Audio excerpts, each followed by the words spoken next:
Lizzie Borden took an axe and gave her mother 40 whacks.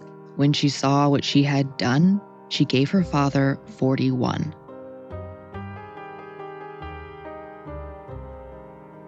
You're listening to True Crime of the Historical Kind. This is The Strange Case of Lizzie Borden, Part 1, A Quiet House. Fall River, Massachusetts in the mid-19th century was a place caught between two eras. It still carried the imprint of old New England with Puritan values that prized discipline, thrift, and respectability, and a very firm sense of what a proper household should look like. But at the same time, Fall River was modernizing at a remarkable pace. The textile boom transformed it from a quiet mill town into one of the fastest growing industrial centers in the country.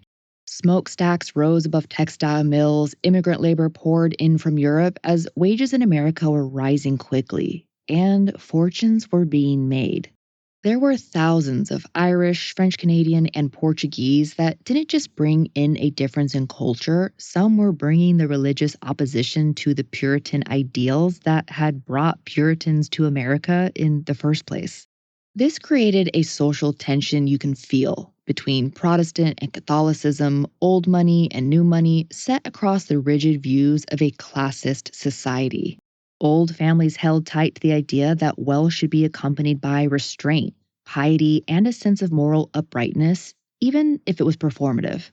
Meanwhile, newer mill owners in town were building grand houses up on the hill, which in Fall River signaled the social status of the elite. The streets were wider, the air was cleaner, and the houses were far more modern, many with indoor plumbing, elaborate gas lighting, and the kind of architectural flourish that showed you'd arrived. It stood in sharp contrast to the older neighborhoods closer to where production was happening. The homes were smaller, plainer, and often lacked those modern conveniences. Women's roles were shaped by both of these worlds at once. Middle-class women were expected to embody domestic virtue, quiet, helpful, obedient, and always aware that the household's moral reputation rested on their shoulders. A woman's sphere resided in church or in the parlor. Though it was becoming more and more acceptable for women to take on jobs in factories, it still represented a lower social standing if her family needed the income, though these women had a little more social freedom. In respectable families, a woman was expected to remain under her father's roof until marriage. It was a show of propriety and assumed all her behaviors were to be in line with the discipline of her father. A daughter who behaved improperly didn't just shame herself, she marked the entire household. The women of this world lived by a narrow script as obedient daughters, pious wives, or charitable spinsters. Independence would be a crude, unfavorable state of being, unless a woman came by that independence by circumstance, not choice. As in, if a woman was widowed or orphaned. Clearly, like all of New England during this time, Fall River watched its women closely. While work outside the home was rare for upper to middle class women, labor inside was endless and emotion kept behind closed doors. Church-going was nearly universal among its Yankee families, and gossip traveled fast. A woman born into this world would have to manage the social rules and limitations, both written and unwritten, as they navigate their own desires. This was exactly the case for Lizzie Andrew Borden, who was born in 1860. Her parents were Andrew Borden, her namesake, and Sarah Morse Borden. Sarah Borden was said to be quiet, practical, and devout. She was from a long-rooted Fall River family.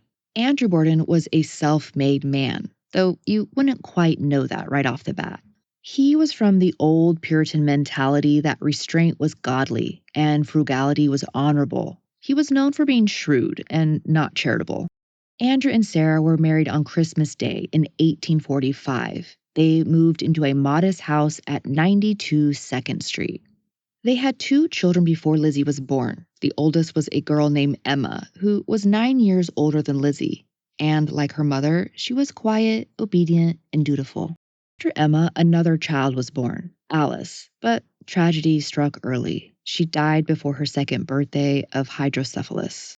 The family's grief must have been immense, but life pressed on. Lizzie would end up being their youngest child. By all accounts, the Bordens were a normal family living a normal life. In this society obsessed with appearances, a well kept home and a spotless reputation meant more than luxury ever could.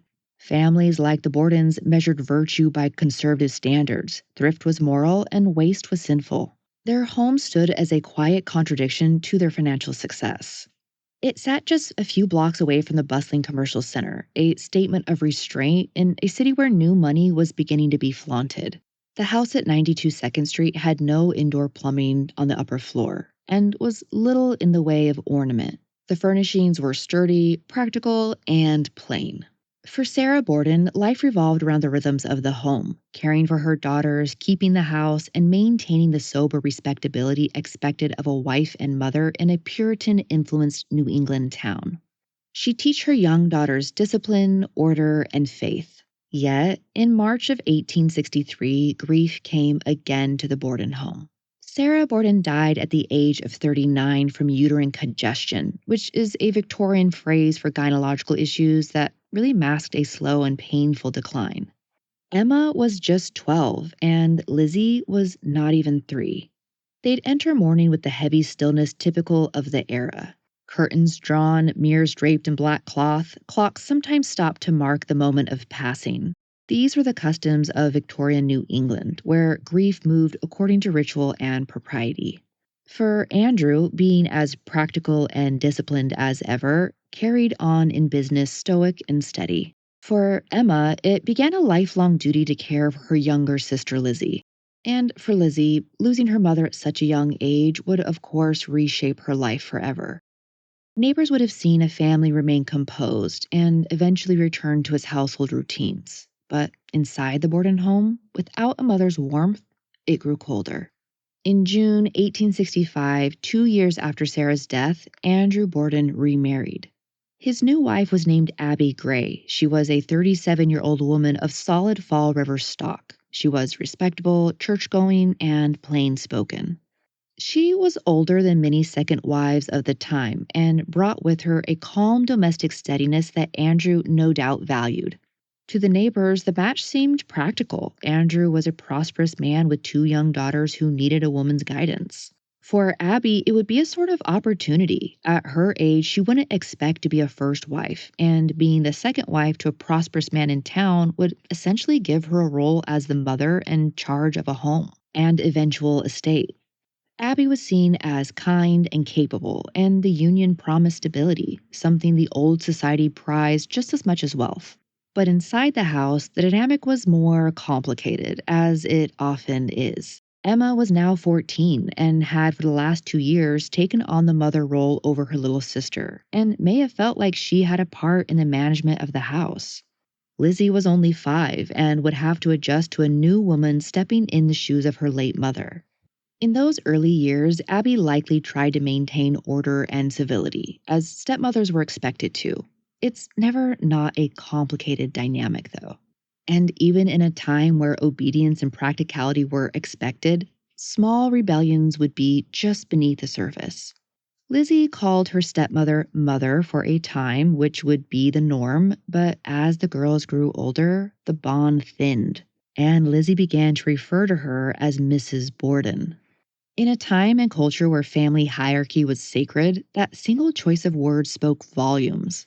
It was so formal, it marked the lack of warmth and affection you'd expect for someone who essentially raised her. While still being polite, at least on the surface, it was like a passive aggressive act.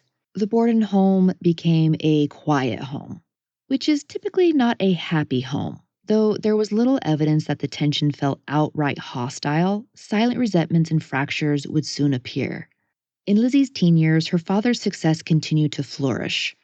Yet, when she saw many other successful families establishing their affluence by fashionable clothes or moving on the hill, Andrew Borden did not. They remained on Second Street. To Andrew's daughters, especially Lizzie, this decision, or outright refusal to move where the upper classes lived, would come with frustration as it limited her own social standing and potential prospects. In a time where women were dependent on the men in their life to provide their social opportunities, it was more than likely causing great dissatisfaction. It may have even felt like a purposeful withholding. But Lizzie found other outlets to make her mark. The family attended the Central Congregational Church, one of Fall River's most prominent congregations. Within its pews, the Bordens found respectability and belonging. And for Lizzie, it offered purpose. Perhaps a sense of identity beyond the confines of her father's rigid home. Lizzie grew up an active member of the church community. In an era of sharp class divisions and nativist sentiment, this work was seen as charitable and moral. Young women of means extending grace to those less fortunate. Though it would be one of the few, if not the only, social opportunities someone like her had. She taught Sunday school to children of immigrant workers and also served as secretary treasurer of the Christian Endeavor Society. She took part in the Women's Christian Temperance Union and joined the Ladies' Fruit and Flower Mission, which brought small comforts to the sick and elderly. These roles reflected the era's ideal of feminine virtue, piety, service, and self discipline. But it also hinted at Lizzie's longing for a purpose and a community outside of her father's authority. Within those church walls, Lizzie Borden's reputation was one of respect and decorum. She was seen as a well bred, upright woman, serious, proper, and deeply involved in Christian service. By the mid 1880s, Lizzie was a well known figure in Fall River society, church going, unmarried, and living respectably with her father, stepmother, and sister. She appeared the model of moral New England womanhood. While being a wife and mother would be an important calling for women like Lizzie and her sister Emma, they remained unmarried, which is more than likely a reflection of the strict social codes that quickly became limitations. Many women of their social standing would choose not to marry. That may be because there were very few acceptable prospects, and being unmarried and doing charity work was far more acceptable than the alternative of marrying beneath you, so to speak. Not to mention, in the Borden daughter situation, they would likely have more independence staying single and waiting to inherit their father's estate than marrying someone with probably less money who they would then be dependent on and probably be expected to do more work for.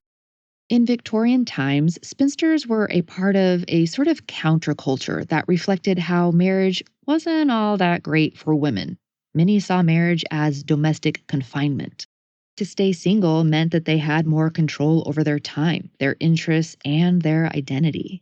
For example, when a Victorian newspaper asked spinsters why they were single, you can imagine there were many hilarious responses, but one example sums it up like this. In response, this woman says, "Because I do not care to enlarge my menagerie of pets, and I find the animal man less docile than a dog, less affectionate than a cat, and less amusing than a monkey." Ouch. So, while being spinsters made sense for the Borden sisters, they were still limited as daughters because even though they were now adults, they still had a stepmother. An example of this complication would play out as Andrew Borden purchased a home for Abby's half sister, Sarah Whitehead. To Andrew, it was a practical gesture, a means of securing family property within respectable bounds. But to Emma and Lizzie, it was something else entirely. The decision ignited a bitterness that had likely been simmering for years. The sisters viewed the gift as a sign of favoritism, proof that their stepmother, Mrs. Borden, held sway over their father's affections and his finances. In an effort to restore balance, Andrew deeded his late father's former home to his daughters as a form of compensation. But the gesture did little to soothe their resentment. That house was older, less valuable, and symbolically loaded, as it was nowhere near the houses on the hill. It felt less like a gift than a reminder of what they were being denied, at least in their minds. To them, their stepmother was siphoning their inheritance, and in reality, their independence and social standing along with it. Because by now, it was clear neither sister would ever marry, and they were going to be permanent fixtures in the home. Though in 1889, a new presence entered the Borden household, Bridget Sullivan, a young Irish immigrant who was hired as the family's live in maid. She was in her mid 20s and part of the steady wave of Irish women who crossed the Atlantic seeking wages and stability in the industrial towns of New England. Bridget's arrival brought a quiet shift to the daily life at 92 Second Street. Her responsibilities were demanding. She tended the fires, cooked the meals, hauled the coal and water. She did the scrubbing, laundering, and maintained the home's strict order. It was work that began before dawn and ended late into the evening. The Borden women, by contrast, handled the lighter, more respectable domestic tasks like sewing and managing the household's routines. Still, it was Lizzie and Emma who spent most of the time at home. Their days marked a mix of charity work, church duties, and the idle hours common to unmarried women of this class and age. To Bridget, the house must have felt both proper and peculiar. It was elegant in its restraint, yet heavy with unspoken tension. The rooms were clean and quiet, but the silence between its inhabitants carried more weight than conversation. As an outsider, she would see firsthand what others would not. The small courtesies forced through clenched teeth, the way voices lowered when certain subjects arose, or the distinct chill between Lizzie and Mrs. Borden. Bridget would remain in the household for years, part servant, part unassuming observer, in a home where decorum and resentment coexisted uneasily under one roof. Lizzie's image, in particular, was beginning to gather cracks. There were rumors that began to ripple quietly throughout the town, whispers that Lizzie had been caught taking small items from local shops. The stories varied, an item here, a bit of fabric there, nothing major, but enough to draw the attention of merchants who knew her name and knew her father.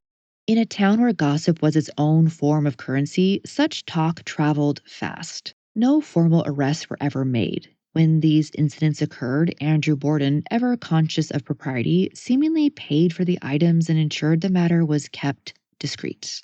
He had the influence and the means to make the problem disappear. So he did.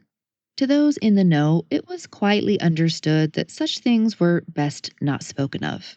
Yet it's impossible to know what these small transgressions meant, if they were acts of carelessness, compulsion, or a quiet rebellion. In the controlled world of Lizzie Borden, where emotion was contained and desire suppressed, the line between propriety and impulse had begun ever so slightly to blur. Back at home, Abby herself had incidents of missing jewelry, cash, and small household items. The response from Andrew was to keep internal locks on all the doors inside the home. It was a strange method in a house without hallways, so if you can imagine, you'd have to open a room to get into another room. That meant Bridget would have to lock and unlock adjoining rooms as she went about her daily tasks, which shows the level of mistrust within the home. This may have been a coincidence, but around the same time, Andrew began giving the women in the household an allowance, which would average around $4 to $6 a week. A very small sum for a family of such means, especially when measured against Fall River's growing class divide. This was about the same amount that a woman would make working from a factory. For Lizzie, who longed for finer clothes, travel, and social standing equal to her wealthier peers, this small allowance was upsetting, to say the least. Perhaps in an effort to appease Lizzie, her father sent her on a trip. At 30 years old, Lizzie finally saw the world beyond Fall River. She embarked on a grand tour of Europe, a 19-week-long journey financed by her father. It was an extraordinary indulgence for a woman who had lived her entire life under Andrew Borden's watchful thrift. For Lizzie, the trip marked a rare taste of freedom. Crossing the Atlantic Ocean aboard a passenger steamer, she joined a party of well-bred women from New England. She shared a cabin with a distant Borden cousin from the more well-to-do side of the family. And she got to visit the great cities of Europe, London, Paris, and Rome, though the exact route is uncertain. Wherever she went, she would have been surrounded by art, architecture, and refinement on a scale far beyond the plain rooms of 92 Second Street. Europe, for women of her class, offered more than sightseeing. It offered perspective. Lizzie saw how others of wealth and status lived and how freely they seemed to move in their own circles. For a woman who had grown up in a house without indoor plumbing upstairs, the contrast must have been profound. In Europe, she was dining in hotel parlors, touring museums, and seeing cathedrals older than anything she'd set eyes on in America.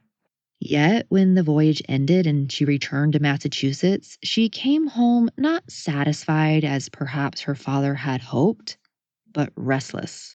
In comparison, Fall River must have felt smaller than ever. Her father's frugality, her stepmother's existence, the rigid domestic routines, perhaps all seemed to close in again. The Grand Tour had shown Lizzie the world, and in doing so, made her own corner of it feel impossibly confined. By the summer of 1891, strange things were happening at 92 Second Street. For one, the home was broken into by a daytime robbery. Cash and small personal items were reported missing from Andrew and Abby Borden's bedroom, yet there was no sign of forced entry. The theft was unsettling, not for its material loss. Andrew could easily afford what was taken, but for what it suggested, that someone from inside the house may have done it. After all, they had that maze like setup with locks on internal doors. So it was a strange incident that didn't make much sense. Andrew even moved a large wardrobe to block the connecting doorway between his bedroom and that of Lizzie's, an unmistakable symbol of distrust. According to accounts, Lizzie was falling under private suspicion of the family, but it wasn't spoken of. By the spring of 1892, the distance between Lizzie and her stepmother had seemingly hardened into disdain. What had once been polite indifference was now laced with open irritation, no longer hidden behind the veneer of New England civility. That April, while visiting a cloakmaker's shop, Lizzie made a rare and telling remark. In the midst of a casual conversation, she referred to Abby Borden as a mean old thing. It was a small phrase, but it revealed how far the relationship had deteriorated. Such a comment seemed scandalous. Women of standing did not speak unkindly of family, especially not in public. And tensions continued. One small but telling incident involved the pigeons Lizzie kept in the family barn. It was a modest roost that she tended herself. She fed them and took quiet pleasure in their company. Then, one day that May, Andrew, perhaps irritated by the mess they left or concerned about the neighborhood boys breaking into the barn, he killed the pigeons with a hatchet. To him, it was a simple matter of practicality, property management, probably without malice. But to Lizzie, it was a wound. She was reportedly deeply upset, withdrawing even further from her father and stepmother. Another incident is when the Bordens hired a painter to work on the house's exterior, a rare act of home improvement. Lizzie supposedly attempted to supervise the project, ensuring the man's work was done properly, but may have been more of a sign of how much control she sought and how little she truly had. By midsummer 1892, the tension inside 92 Second Street had curdled into open resentment. That July, the Borden sisters sold back their grandfather's old house, the one that Andrew had given them as compensation. It was about $5,000 for them to split. On paper, it was a straightforward transaction, but in spirit, it may have shown their dissatisfaction with the deal. Then, around the time of Lizzie's birthday, which is July 19th, she said that she saw a stranger lingering near the back door of the house on 2nd Street. Details were scarce. Whether it was a fleeting glimpse or a longer encounter, no one could say for certain. In any other household, the incident might have passed without notice, but in the Borden home, already sealed by locked doors and heavy suspicion, it seemed to mean something, at least to Lizzie. And of course, the robbery the year before hadn't been forgotten. To Lizzie, the moment may have felt like confirmation that something was not right, or this was her way of noting strange occurrences in case anything else went wrong. Either way, paranoia and resentment had become constant companions. Lizzie and Emma ended up leaving the tension of the home for a trip to New Bedford. Emma ended up staying in Fairhaven while Lizzie returned home without her sister. She was re entering the same quiet house that she had left behind, tensions unresolved. The first week of August brought another restless night to 92 Second Street. In the household, Bridget, Andrew, and Abby all fell violently ill, complaining of cramps, nausea, and dizziness. It was later said to be spoiled mutton left out in the summer heat. By morning, the household was in disarray. Bridget, the maid, though sick, tended to them as best she could, fetching water and watching as Abby moved heavily between rooms, pale and shaken. Meanwhile, Andrew, ever the stoic businessman, forced himself to his usual errands downtown, but he too seemed uneasy. By nightfall, the air in the Borden home was thick with both sickness and perhaps suspicion, as Lizzie, notably, wasn't ill. That following morning, Lizzie walked into the drugstore on South Main Street and asked to purchase a small vial of prussic acid, which just so happens to be an incredibly deadly poison. She told the clerk that she needed to clean a sealskin cape, and the clerk refused the sale. The substance is so deadly that it can't be sold without a solid justification. That same day, John Morse, who's brother to Lizzie's late mother, Sarah Morse Borden, arrived at the Borden home for an overnight visit.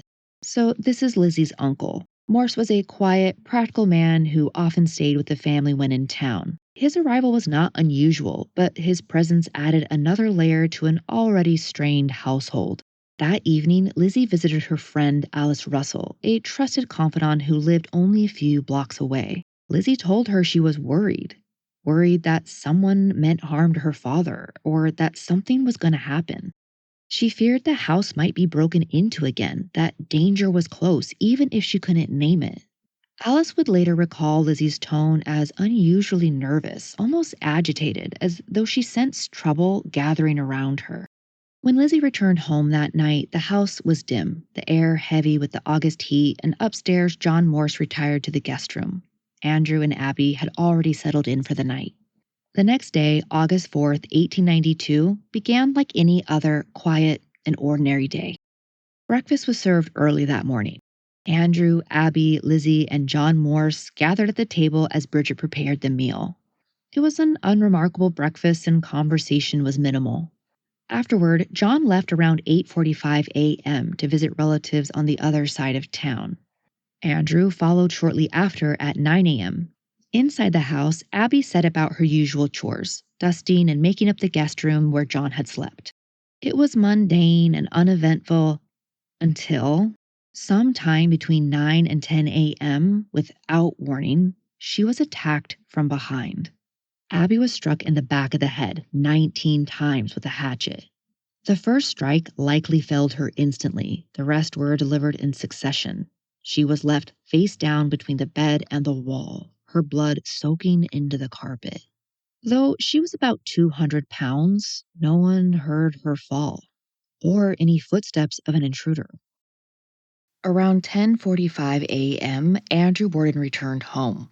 Lizzie, who had been moving about the house, offered him a cup of coffee and spoke briefly, telling him Abby had left a note that she was out of the house.